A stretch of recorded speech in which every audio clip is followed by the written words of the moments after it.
ნახეთ ხომ ამ უნამუსო მკვახი ატმები როგორ დაამწიფა საღებავის მისხმით. ლოგია.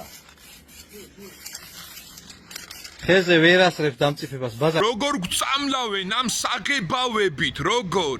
ეს კიდე რაც გამჟღავდა და გამოაშკარავდა ხალხო და კიდე რამდენი რამე არ ვიცით, რაც საშინელება და საზიზღრობა ხდება, რეებს აკეთებენ, თან როგორ ირონიულად ითქვეს.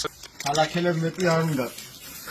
აგიტოა ამდენი სნეულება როა და ამდენი ჯანმრთელობის პრობლემები რო არის 50-60 წლის ასაკში უკვე ძალიან დიდი ჯანმრთელობის პრობლემები რო აქვს ესეთი საზიზღრობები და საშინელებები რო ხდება ბაზარში. სად არის კონტროლი, სად, რას გვაჭმევენ საერთოდ, რა ვჭამთ, რადგან ქალაქელობა რა შუაშია აქ საერთოდ, სად არის კონტროლი, არ უნდა დაწესთ ეს ორგანიზაციებო, რომლებიც ამ ყველაფერს აკონტროლებთ, რა ხდება საერთოდ ბაზარზე, რა ხდება?